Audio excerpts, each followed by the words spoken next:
रहीम अस्सलाम वालेकुम। आज हम 9th क्लास चैप्टर 12 का फोर्थ थ्योरम डिस्कस करेंगे।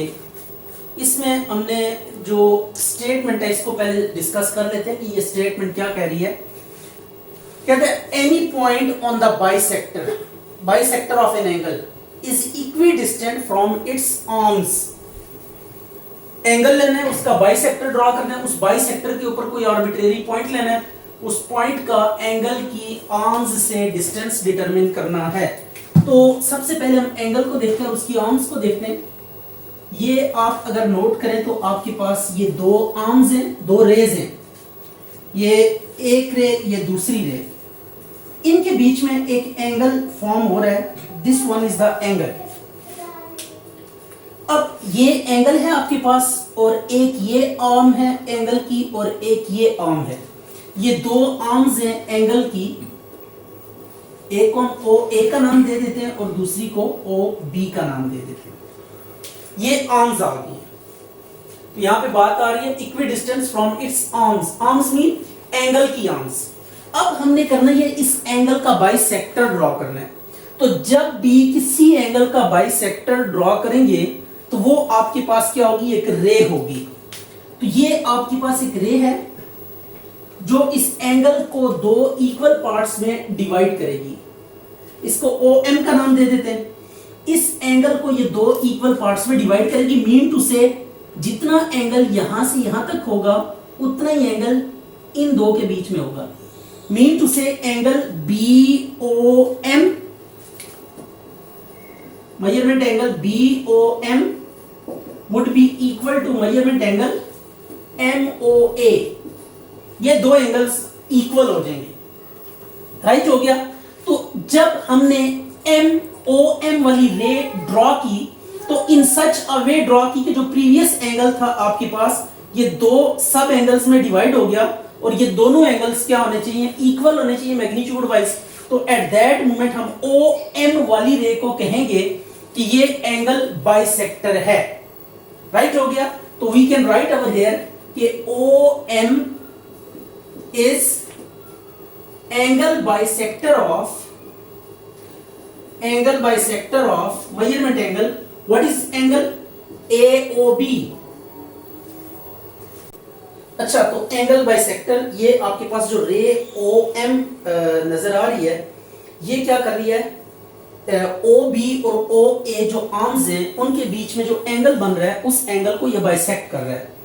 अब थ्योरम की स्टेटमेंट की तरफ वापस आते हैं। एंगल बाइसेक्टर हमने डिस्कस कर लिया है। एंगल बाइसेक्टर डिस्कस कर लेने के बाद जो चीज हमने समझनी है यहाँ पे वो ये प्रूव करनी है कि इस angle bisector is this one. ये आपके पास क्या है, एंगल बाइसेक्टर मीन ये एक ऐसी रे है जो एंगल को दो इक्वल पार्ट्स में डिवाइड करती है। तो ये OM वाली जो रे है इसको हम एंगल बाइसेक्टर कहेंगे। अब ये जो एंगल बाइसेक्टर है हमने इसके ऊपर कोई पॉइंट लेना है। Any point on the bisector of angle. इस एंगल बाइसेक्टर के ऊपर आप एनीवेयर कोई पॉइंट पिक कर लें। ये हमने P पॉइंट ले लिया। अब इस पॉइंट P को पिक करने के बाद प्रूव करना है कि इस पॉइंट का ये जो आर्म्स ऑफ एंगल्स हैं, ये देखिए ये आपके पास मेन एंगल ये था, इसको समझना है आपने। ये OB और OA ये एंगल है। राइट हो गया। इस एंगल की आर्म्स कौन कौन सी हैं, OB एक आर्म है और OA सेकंड आर्म है। ये दो आर्म्स हैं। इन आर्म्स से प्रूव करना है कि एंगल बाइसेक्टर के ऊपर जो भी पॉइंट आप लेंगे उसका जो डिस्टेंस होगा इस आर्म से और इस आर्म से वो क्या होगा, इक्वल होगा। तो अब डिस्टेंस हमने लेना है तो डिस्टेंस कैसे लेते हैं आपको ये बात ध्यान में रखनी है कि जब कभी भी आपके पास एक लाइन हो और एक पॉइंट हो, एक लाइन और एक पॉइंट जब भी आपको गिवन हो तो एट दैट मोमेंट अगर आपको ये कहा जाए कि आप इस पॉइंट से इस लाइन तक का डिस्टेंस फाइंड करें तो आप क्या करेंगे, इस पॉइंट से इस लाइन तक एक परपेंडिकुलर ड्रॉ करेंगे। ये हमने परपेंडिकुलर ड्रॉ कर दिया। अब ये परपेंडिकुलर ड्रॉ करने के बाद इसकी आप लेंथ डिटरमिन करेंगे। तो इस परपेंडिकुलर की जितनी लेंथ होगी that would be the distance of this point from this line. तो पॉइंट से लाइन तक का डिस्टेंस कैलकुलेट करने के लिए आप उस पॉइंट से क्या करते हैं, लाइन तक परपेंडिकुलर ड्रॉ करते हैं और that length of that perpendicular gives you what, the distance from point two the line. तो अब इस थ्योरम की स्टेटमेंट को अगेन हम रीड आउट करते हैं और समझते हैं कि ये क्या कह रहा है। Any point on the bisector, mean कोई बाइसेक्टर है किसका, ऑफ एन एंगल, एंगल का बाइसेक्टर है ये OM आपके पास एंगल बाइसेक्टर है, इसके ऊपर कोई पॉइंट आपने P ले लिया।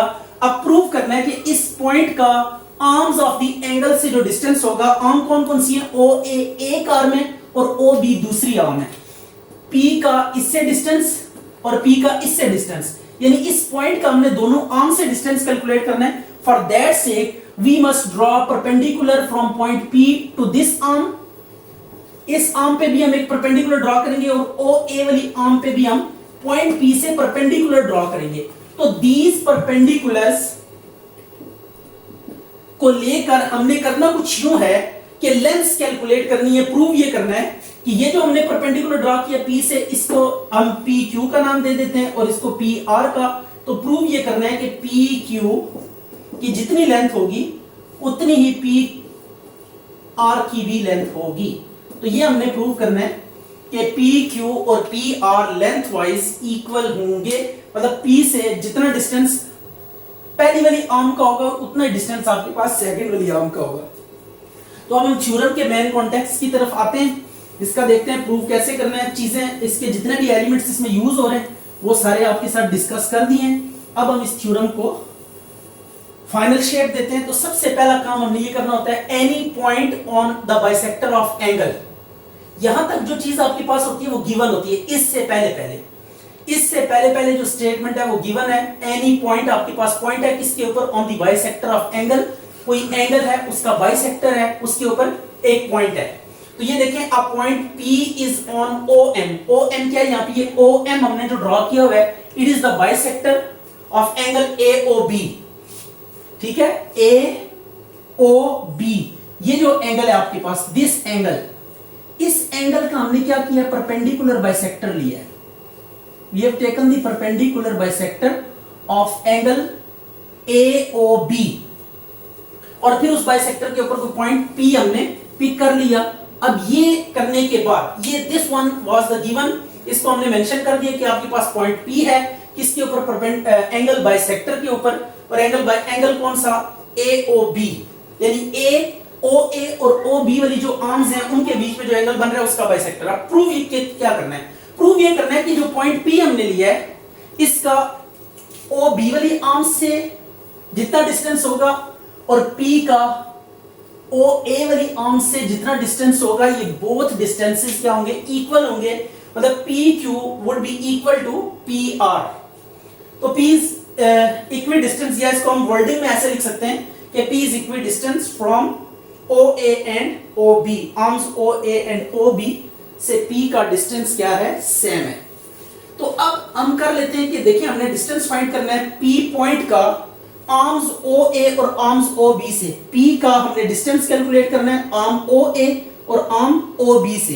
तो इस पर्पस के लिए मैंने अभी आपको बताया था कि जब कभी भी किसी पॉइंट से लाइन तक डिस्टेंस कैलकुलेट करना हो तो आप क्या करते हैं, उस पॉइंट से लाइन तक परपेंडिकुलर ड्रॉ करते हैं। तो हम क्या करेंगे, इस पॉइंट से, पॉइंट P से परपेंडिकुलर ड्रॉ किया, PQ is perpendicular to OB, और फिर हमने OA पे परपेंडिकुलर ड्रॉ किया PR। ये दो परपेंडिकुलर्स हमने draw PR perpendicular to OA and PQ perpendicular to OB, ये दो परपेंडिकुलर्स हमने ड्रॉ कर दिए।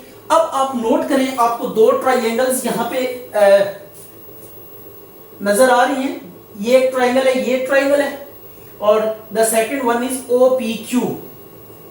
तो ये दो ट्राइंगल्स आपके पास आ गई हैं।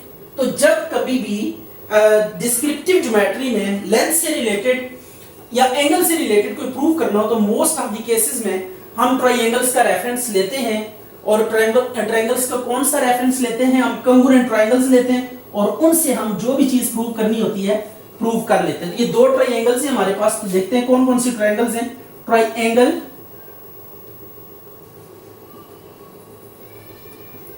ROP has some correspondence with triangle POQ. These are two triangles. First one is this and second is this. ये दो ट्राइंगल्स हैं ROP, ये एक ट्राइंगल है and the second one is OQP, ये सेकंड ट्राइंगल है। तो these two triangle have some correspondence with each other. तो आप देखते हैं कौन कौन सी चीजें इनकी इजीली हम क्या कर सकते हैं, उनको कॉरेस्पॉन्ड कर सकते हैं। तो सबसे पहले अगर आप नोट करें तो OP जो है ना ये कॉमन है। OP ये जो साइड है ये इस ट्राइंगल और इस ट्राइंगल के साथ क्या है, कॉमन है। तो we can write OP is congruent to OP। तो आपने जस्ट यहां पे बता देना है कि इट इज कॉमन, ये कॉमन आ गया। अब सेकंड थिंग, सेकंड आपके पास है मेजरमेंट एंगल, या जस्ट एंगल आप लिखें, angle PRO congruent to angle PQOY because these two angles are of 90 degree. हमने परपेंडिकुलर्स ड्रॉ किए थे, हमने मेंशन किया था PR परपेंडिकुलर टू OA है और PQ परपेंडिकुलर टू OB है। तो परपेंडिकुलर का जो एंगल होता है दूसरी लाइन पे वो 90 डिग्री होता है। तो अब ये एंगल भी 90 डिग्री है जो Q पे बन रहा है, और जो R पे एंगल बन रहा है ये भी 90 डिग्री है। तो जिस पॉइंट पे एंगल आप बन रहे, जिस एंगल को आप लेना चाह रहे होते हैं उसके कॉरेस्पॉन्डिंग जो वर्टेक्स होता है उसे सेंटर में रखना होता है। तो अब देखिए PQO मीन टू से Q पे जो एंगल बन रहा है, फिर आपने लिखा PRO मीन टू से जो R पे एंगल बन रहा है। तो ये दोनों एंगल्स चूंकि राइट एंगल्स हैं तो सो दैट्स व्हाई हम कह सकते हैं कि ये क्या होंगे, इक्वल होंगे। ये आपको क्या है, कंस्ट्रक्शन में ये काम किया था आपने, ये परपेंडिकुलर्स जो ड्रॉ किए थे ये कंस्ट्रक्शन में किए थे, ये कंस्ट्रक्शन होगी। अब इसके बाद एक और भी एंगल्स हैं जो आपके पास इक्वल हैं, वो कौन से हैं, ये एंगल ROP और POQ, these angles are equal। ROP is congruent to angle POQ। ये कहां पे है जी, गिवन में है, ठीक हो गया। बिकॉज ये जो OM है आपके पास ये एंगल बाइसेक्टर है OM। तो ये जो लाइन है ये इस एंगल को दो इक्वल पार्ट्स में, जितना ऊपर एंगल बन रहा है उतना इसके नीचे भी एंगल बनेगा। परपेंडिकुलर बाइसेक्टर होने की वजह से ये एंगल्स इक्वल हो गए। तो अब देखिए दो ट्रायंगल्स हमने ली थी ROP और P और Q, और उनमें तीन चीजें जो है ना आपस में कॉरेस्पॉन्ड कर रही हैं, कंग्रुएंट आ रही हैं। OP के इक्वल आ रहा है, और दो एंगल्स जो राइट एंगल्स हैं वो सेम एंगल्स हैं, और तीसरा जो एक्यूट एंगल्स हैं दो, वो भी आपस में क्या आ रहे हैं, इक्वल आ रहे हैं। तो जब कभी भी किसी ट्रायंगल में दो एंगल्स और एक साइड, या दो साइड्स और एक एंगल, या तीनों साइड्स इक्वल हो जाएं, तो वो ट्रायंगल्स क्या होती हैं, कंग्रुएंट ट्रायंगल्स होती हैं। तो हम लिख सकते हैं therefore triangle ROP is congruent to triangle POQ। हम इसको कहेंगे साइड एंगल पोस्टुलेट।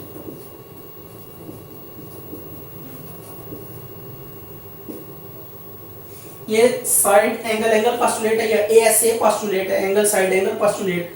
तो ये हमने इसके कॉरेस्पॉन्डिंग, जब एक साइड और दो एंगल्स आपको इक्वल नजर आ जाएं तो एट दैट मोमेंट ट्रायंगल्स क्या हो जाती है, कंग्रुएंट। अगर ये ट्रायंगल्स कंग्रुएंट है तो इनकी कॉरेस्पॉन्डिंग साइड्स भी क्या होंगी, कंग्रुएंट होंगी। तो अब हम क्या लिख सकते हैं फिर, hence PQ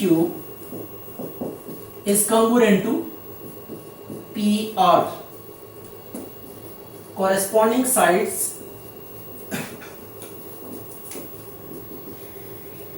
of congruent angles।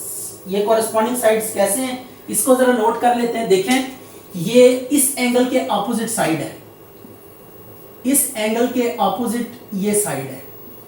कौन सी वाली साइड, अगर आप इसको मेंशन करना चाहें तो RP वाली साइड है, इसके ऑपोजिट।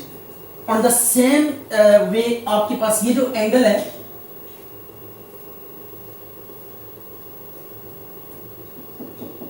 इस एंगल के ऑपोजिट अगर आप देखें तो ये साइड आपको नजर आएगी। तो ये देख लें कि ये दोनों एंगल्स आपस में क्या है, कंग्रुएंट है। ये ऊपर हमने लिखा था कि these two angles are congruent. तो इनके जो ऑपोजिट या कॉरेस्पॉन्डिंग साइड्स होंगी वो भी क्या होंगी, कंग्रुएंट होंगी।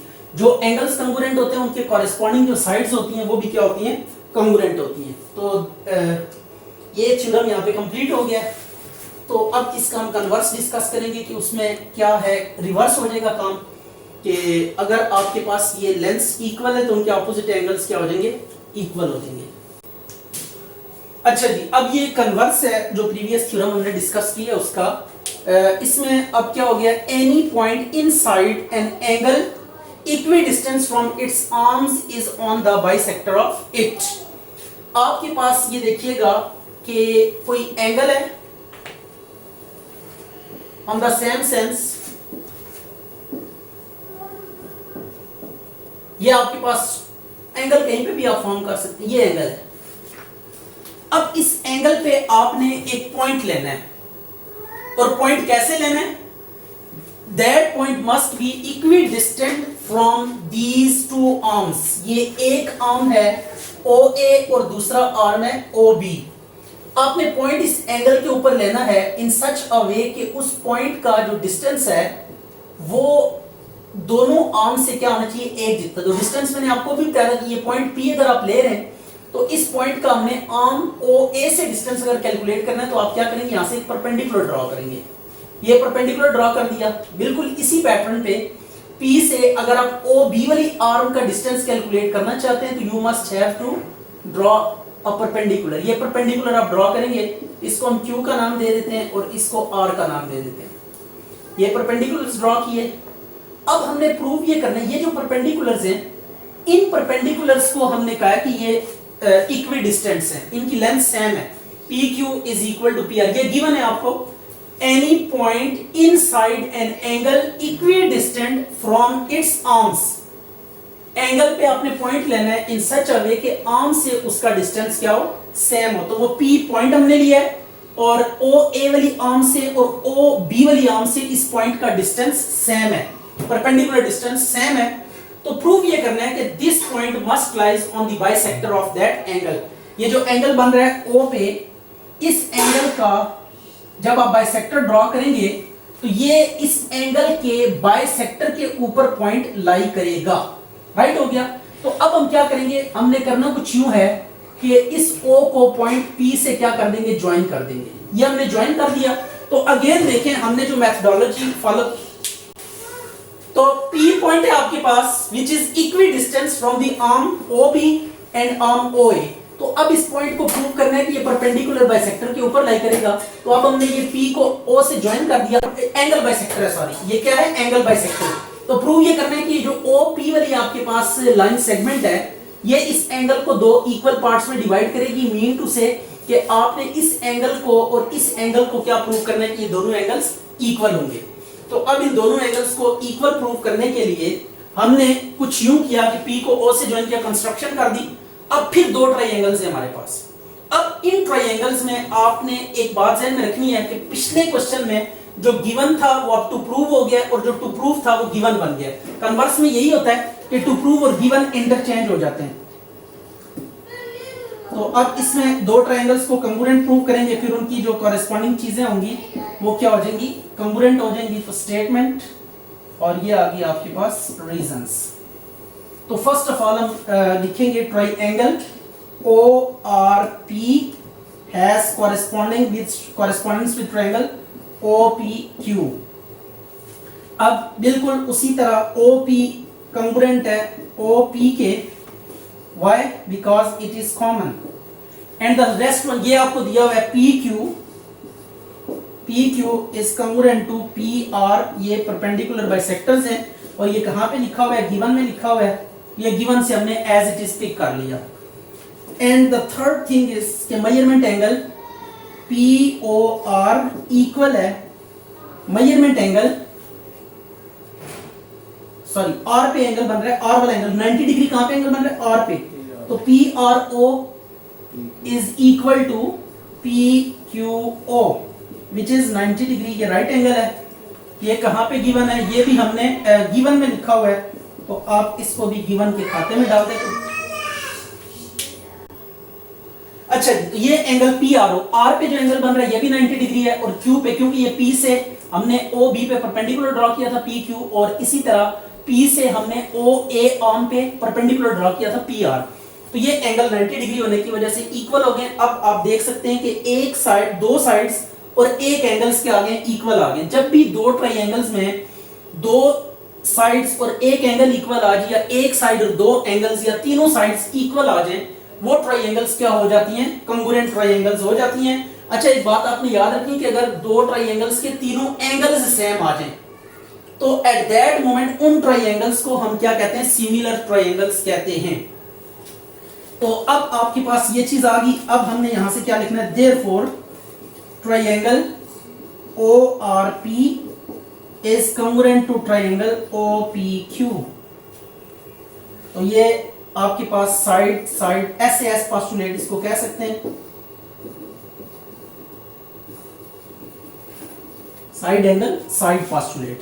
तो अब ये ट्रायंगल्स क्या आ गई हैं, कॉन्ग्रुएंट आ गई हैं। अगर ये ट्रायंगल्स कॉन्ग्रुएंट हैं तो इनके कॉरेस्पॉन्डिंग एंगल्स भी क्या होंगे, इक्वल होंगे। तो we can write here ROP measurement angle ROP is equal to measurement angle POQ। ठीक है, O पे देखें ये जो एंगल ऊपर वाला बन रहा है ROP दिस वन ROP वाला जितना एंगल होगा उतना ही आपके पास POQ वाला एंगल होगा। ये दोनों एंगल्स इक्वल होंगे। तो मीन टू से ये जो OP वाली लाइन सेगमेंट है ये क्या है, एंगल बाइसेक्टर है। तो this implies OP is along angle bisector of measurement angle. ये कौन सा एंगल था आपके पास, एंगल AOB। इस एंगल के बाइसेक्टर के अलोंग है। तो this implies P lies on the bisector of angle, hence the theorem is complete।